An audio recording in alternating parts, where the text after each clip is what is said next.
네, 안녕하세요. 오늘은 4월 11일이고 479회 오션 정기 세미나를 시작하겠습니다.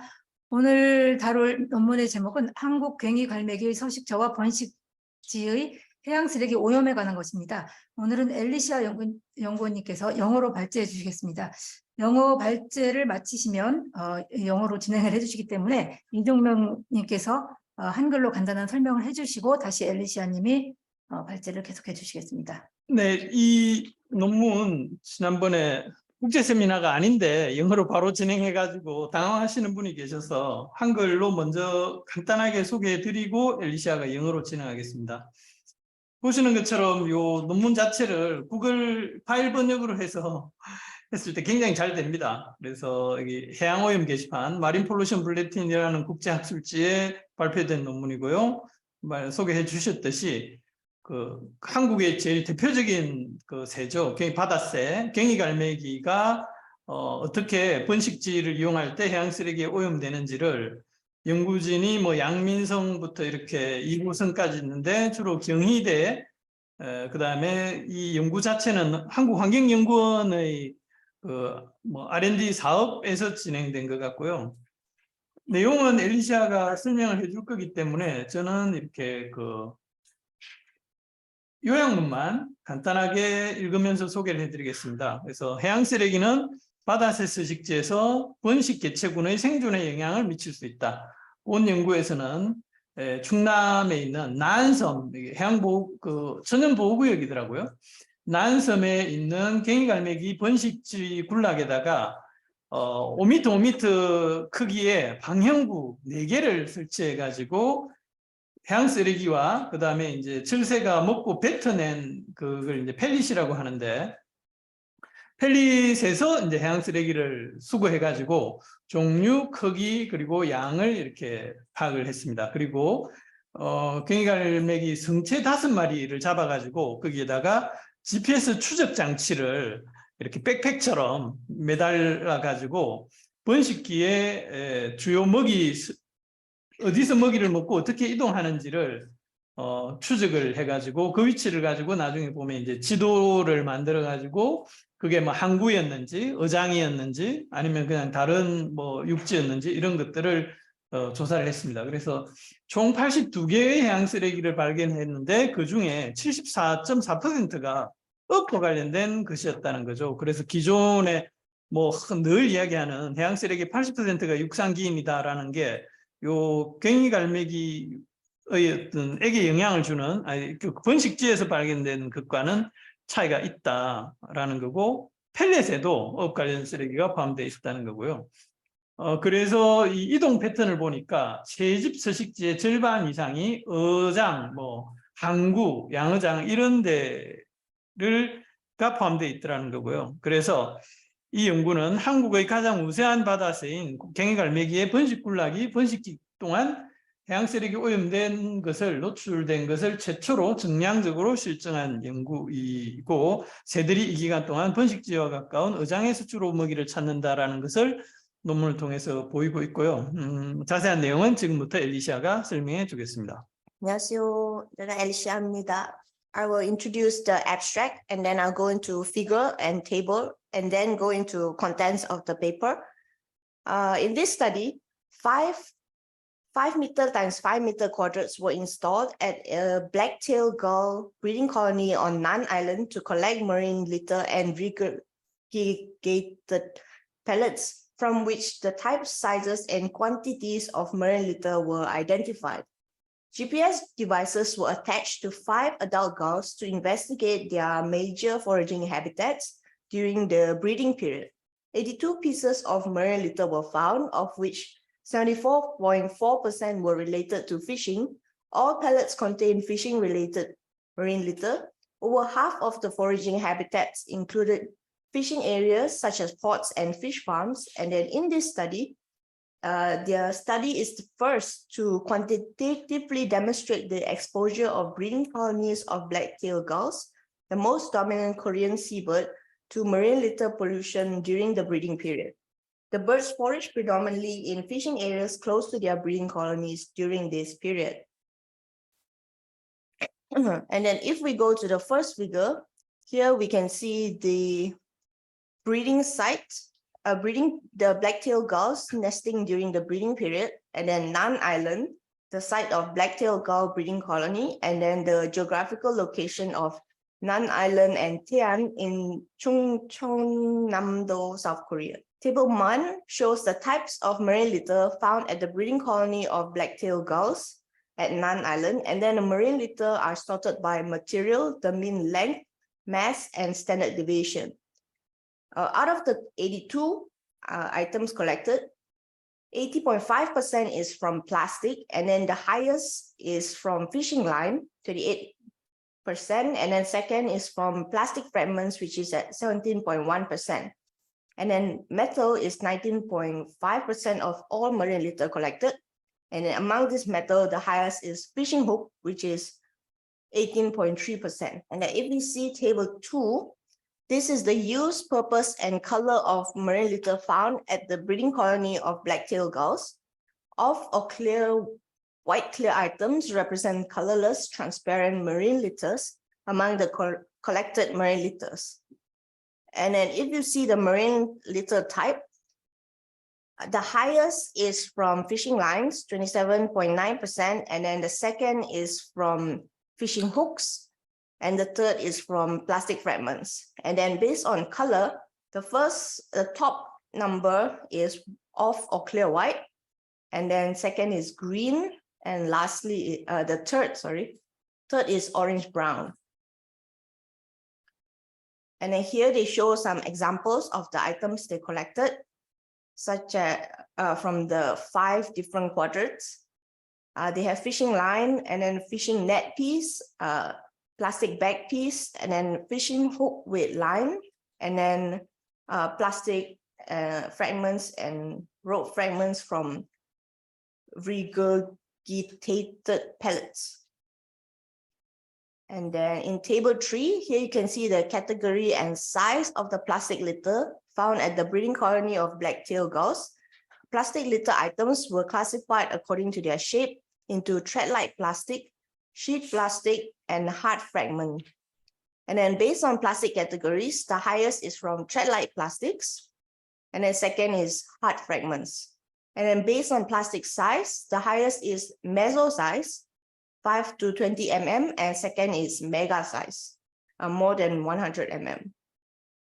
And then this is the the information of the 5 birds that they tracked.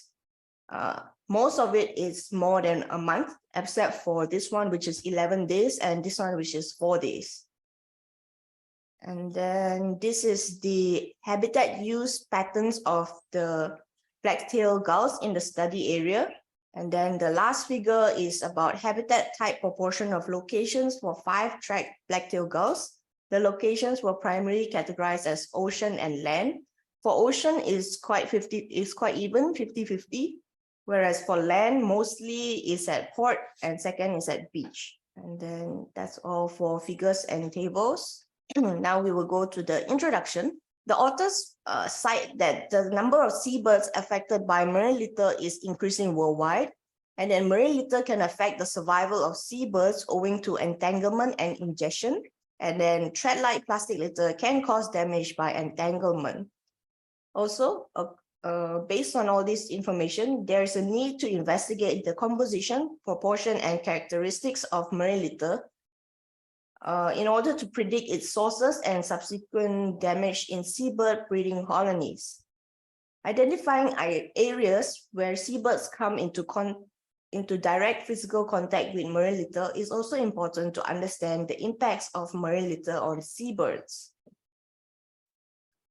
And then it's always considered, and here they explain why they use GPS and satellite technologies, because it must always be considered that the spatial patterns can vary depending on the species and spatial temporal environment. And even the same species of seabirds may show differences in various geographical environments.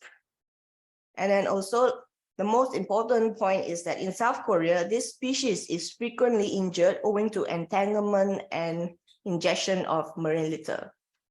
And then for their For this paper, they hypothesized that the black-tailed gull utilizes fishing ports as their major foraging habitats during the breeding period, owing to their abundant food supply, and the marine litter found in the breeding ground would be associated with these ports.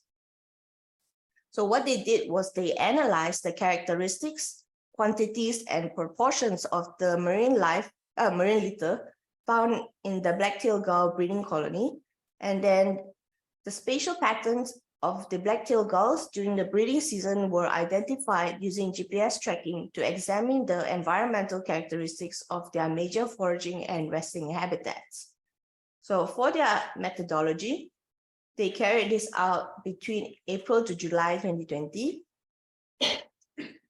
And then marine litter was collected once from the highest peak of Nan Island in July 2020 at the end of the breeding season of the black-tailed gulls. Marine litter collected from the breeding colony was quantified using the method proposed by Marcia et al. And then 5 sites on the highest peak were randomly selected after confirming that other seabirds did not use these areas for breeding. So 1 quadrant was set up at each site. They also collected marine litter that could be seen by the naked eye in each quadrant using tweezers, and collected marine litter items were individually stored in zipper bags to avoid cross-contamination. All pellets regurgitated by black-tailed gulls, regardless of freshness, were collected from the 5 quadrants and individually stored in zipper bags to prevent contamination. Marine litter collected from the breeding colony was transported to the laboratory and sorted by material, size, use, color, and shape. And then each marine litter item was measured for weight and length. And then after that, the materials were classified as plastic and metal, and then classified by usage, sorted by 7 color categories, sorted by size and by shape. And then after that, quantities and proportions of marine litter in each shape were grouped and evaluated. They only captured 5 gulls to minimize the impact on the breeding population, and then the tracker was attached only when the weight of the tracker was less than 5% of the body weight of the gull to minimize its impact on bird survival. And then for the tracker, they only attached it within 30 minutes. And then for spatial patterns during breeding season, the only GPS tracking data of more than 500 meters from the breeding colonies during the breeding season of April to July were used.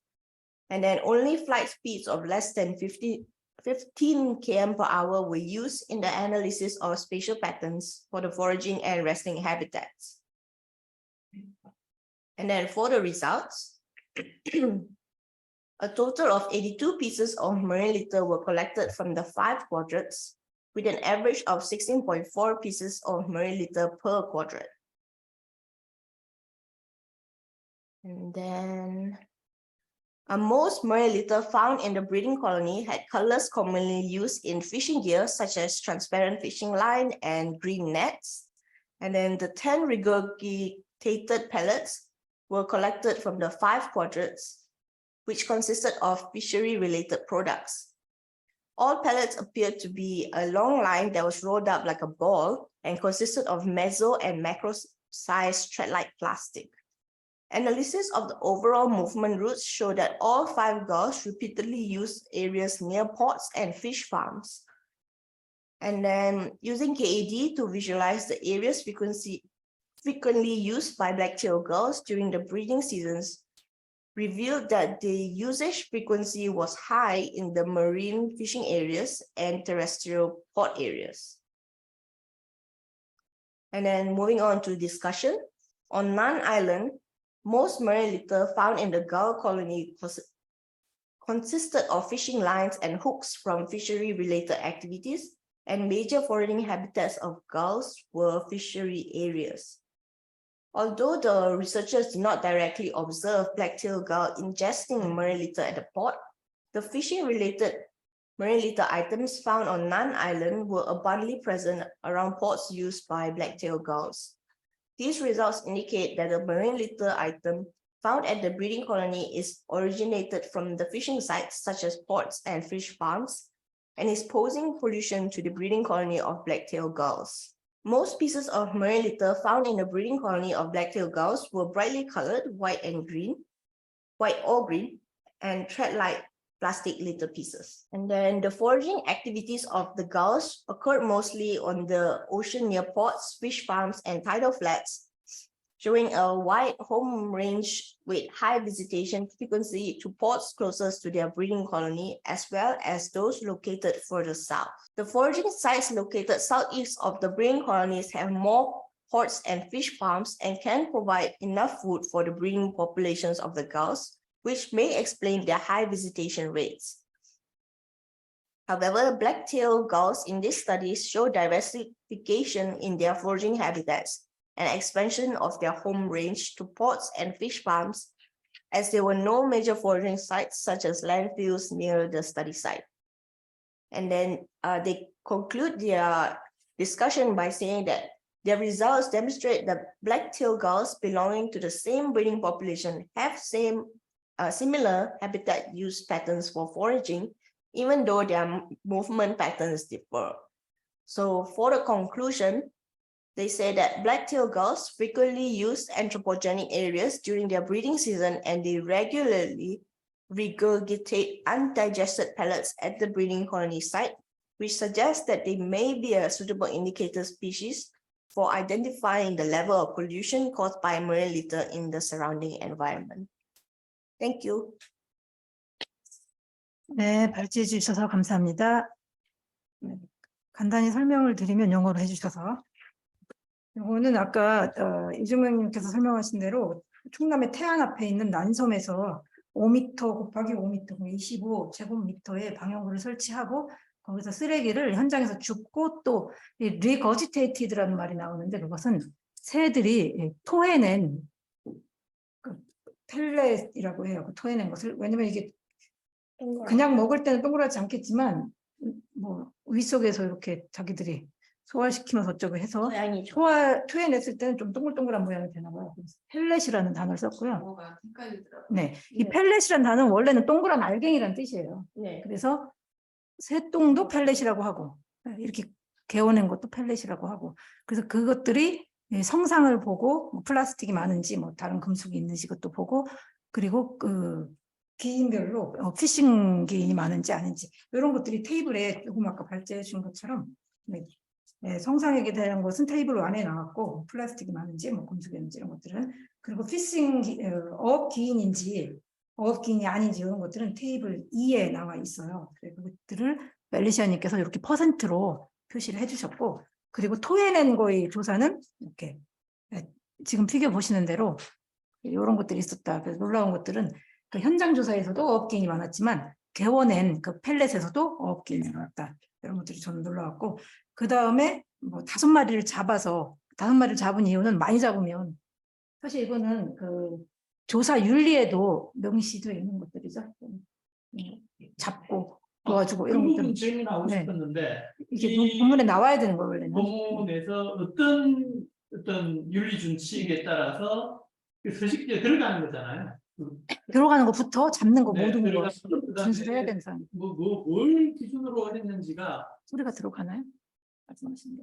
이 본문에 보면 이제 체중의 5% 이내인 경우에만 이제 그 GPS 트래커를 달았다는 걸 논문을 인용하긴 했는데 준수했다는 거예요. 어쨌건 제가 생각할 때는 경희대학교가 됐건 환경연구원이 됐건 이게 생물에 대한 직접적인 연구이기 때문에 그런 이제 윤리 준칙을 어떻게 보면 심사 절차가 있어야죠. 대개 보면 그런 게 있잖아요. 이 연구는 우리 대학교의 연구윤리위원회의 승인을 받고 했습니다. 이런 게 나오는데 그 부분이 없어가지고 없는 건지 하여튼 약간 궁금한 게 있었습니다. 유럽에서는 아예 그 데이터는 어떻게 수집이 되어야 된다라는 룰 자체가 딱 있고 그 룰에 따라서 수집을 했다 하면은 사실 끝나는 부분인데 우리나라는 그게 없는 모양입니다.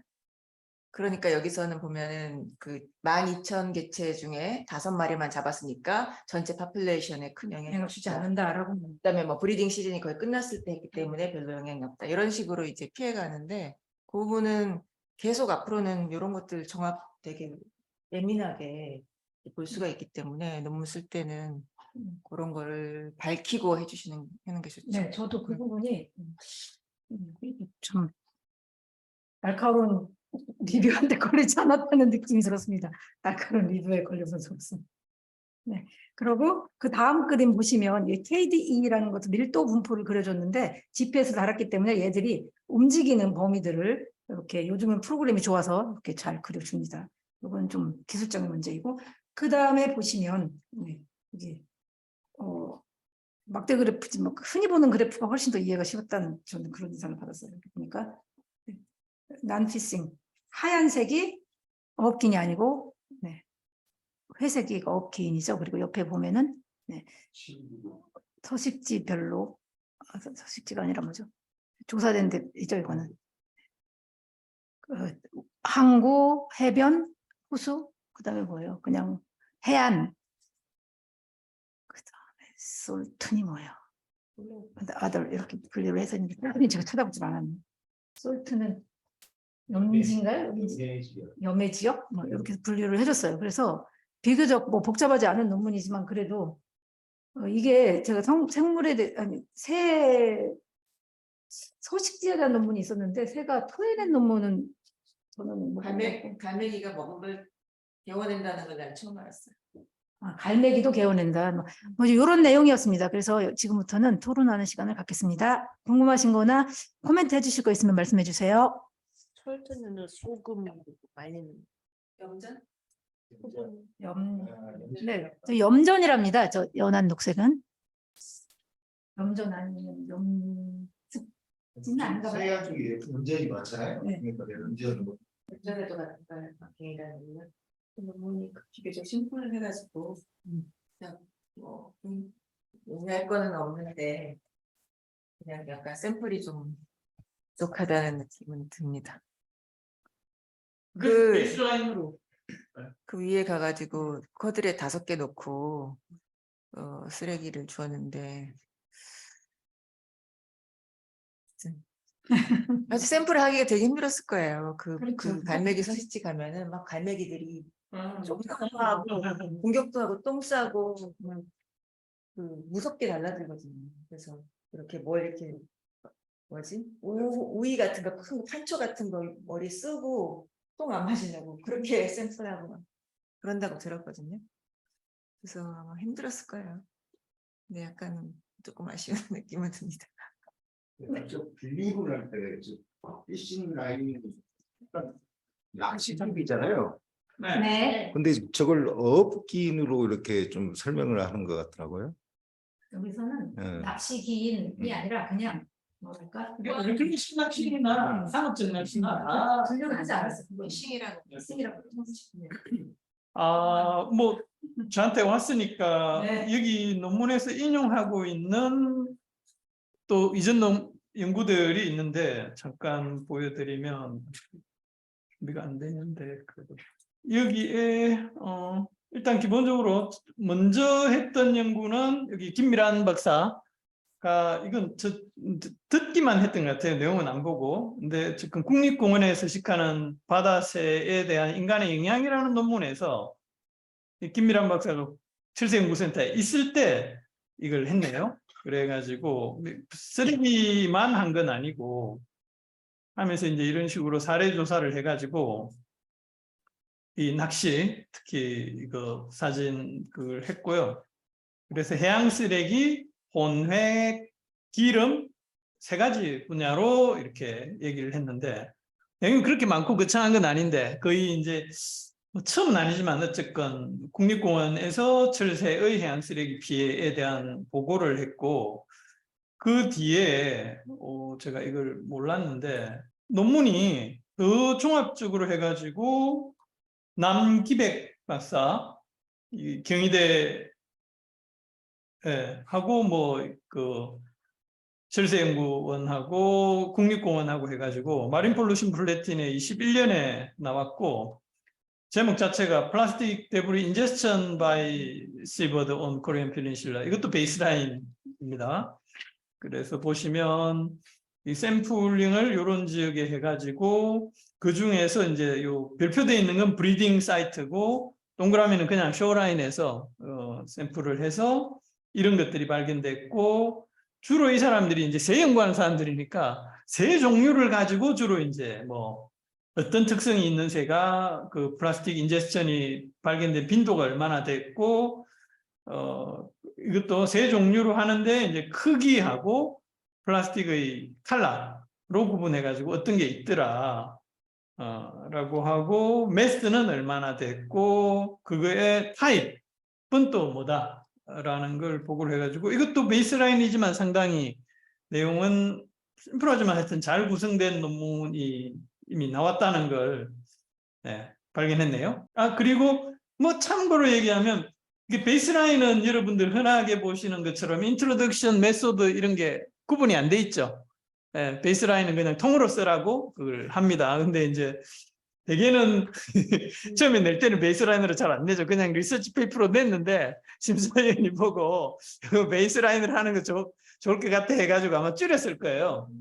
물량도 짧게 쓰라고 합니다.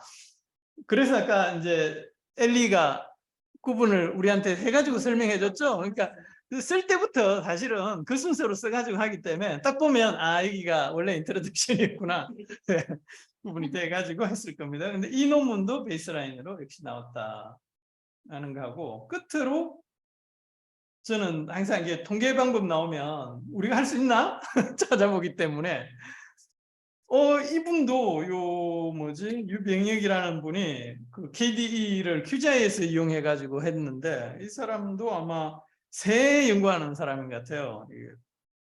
엄청 유명한. 네, 그렇구나. 네. 그래서 한마디로 커널은 뭐라고 해야 되죠? 기둥 핵심 이게 옥수수 대 가운데 있잖아요. 옥수수 대가 이거 옥수수 열매를 붙잡고 있는 거기를 커널이라고 하더라고요. 하여튼 그런 이제 중심지 뭐 이런 게 뭐라 그래야 돼? 하여튼 그 개념인데 공간을 이렇게 분석하는 방법하고 그 다음에 흔히 쓰는 게 최소 볼록 다각형이라는 걸 해가지고 이 야생동물이 어떻게 움직이는지를 할 수가 있는데 요 새가 움직이는 거 이런 것들은 요 커널 방법으로 해가지고 우리 논문에서도 보면 이게 자세히는 안 봤는데 약간 열지도 형식으로 해놨죠. 제일 많이 움직이는 것을.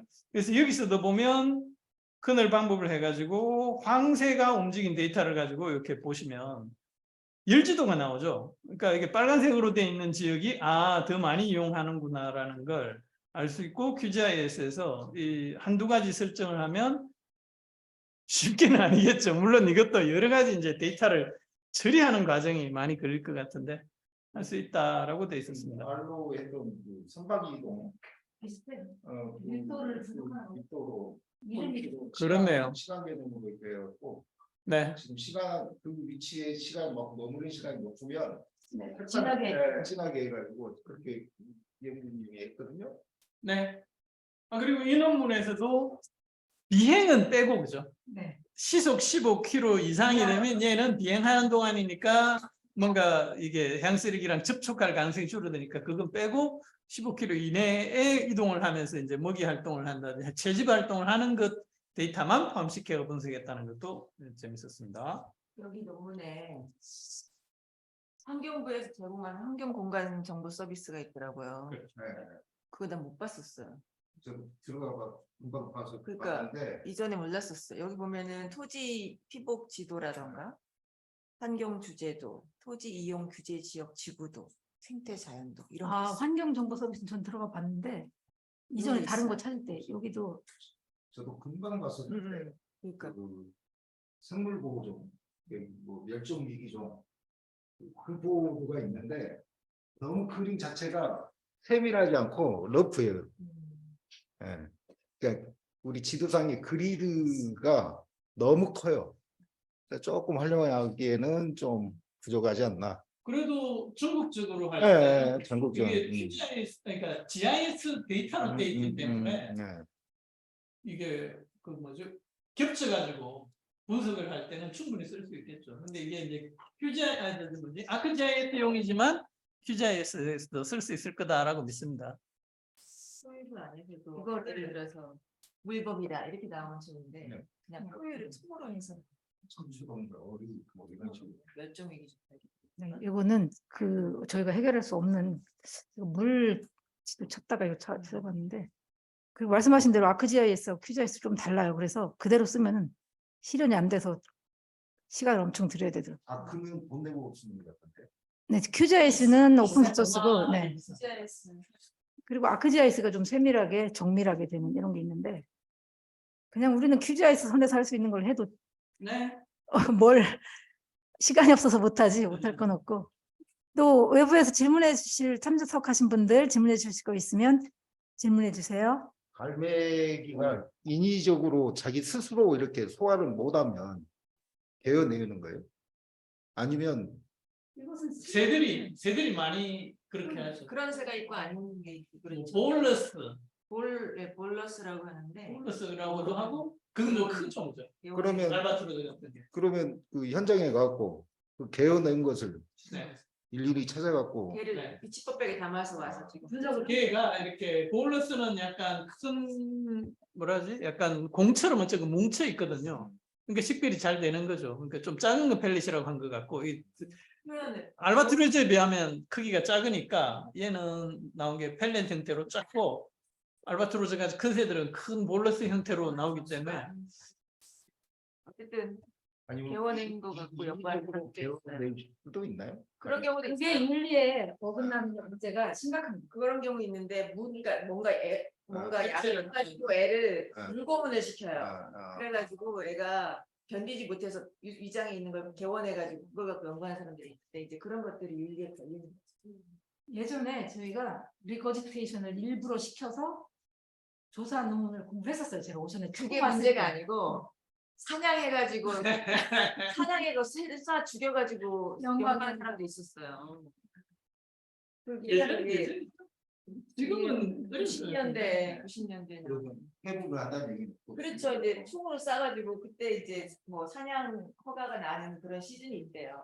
그래서 그때 그 총으로 몇십 마리 잡아가지고 배를 갈라가지고 뭘 먹었는지 그렇게 연구하는 사람도 있었어요. 기억 안 했죠. 그래서 그거 보고 우리가 제가 오션에 왔을 때 거의 초반에 그 기억이 나서 세미나 했던 논문이 리거지테이션 하는 걸 분석하는 거였는데 그때 윤리 문제를 막 토론을 하시길래 그때 알았어요. 이것들이 좀 중요한 문제구나 하는 걸 알았고 옛날에는 오래전에는 90년 80년 마지막 지금 일본에서는 물범 그 물개를 수도관처럼 이렇게 그러니까 작은 마늘 아예 가둬가지고 애가 애한테 밧줄을 걸어가지고 밧줄이 피부를 어떻게 파고드는지 죽을 때까지 연구하는 그런 연구가 있었어요. 행동 연구. 그러니까 몸에 뭔가 인탱글먼트가 일어났을 때 동물이 어떤 행동 변화를 보이는지 약간 마루타. 진짜 그 사람한테도 했으니까 옛날에는 동물한테 안 했겠어요. 일본에서 그런 연구가 집행이 이 논문 읽으면서 한 가지 떠오른 건 저희 옛날에 저옷에 둥지에 가서 새를 좀 가져왔었어요. 그래 분석한다고 한참 베란다에 뒀던 기억이 나요. 그때 분석을 저것에서 했더라면 한 거는 있는데 다른 사람이 믿고 있지. 그 저새가 둥지를 떠난 다음에 둥지가 똥이 아니고요. 둥지 재료? 둥지 안에 둥지가 약간 이제 이소를 하고 나면은 둥지가 모양이 풀어져요. 근데 그래도 흔적이 남아 있어요. 그 둥지 안에 있는 쓰레기를 다 담아온 건데 조그만 암초에 다 50개 그 둥지가 있었는데 모든 둥지에 다 쓰레기가 있었어요. 그 둥지 재료로 저새가 흔하게 이 쓰레기를 이용한다는 거를 우리가 발견을 했는데 그거 할 때 이제 그 새 연구하신 분하고 같이 들어가서 점프를 했는데 저새가 떠난 다음에 그 남은 거의 지금 망가지기 직전에 그런 시기를 딱 택해가지고 그때 가서 샘플을 했죠. 그러니까 그런 것들 되게 민감하긴 해요. 네, 또 말씀하실 거 있으신가요? 토론하실 거. 그러면 더 이상 의견이 없으신 걸로 알고 오늘 세미나를 마치겠습니다.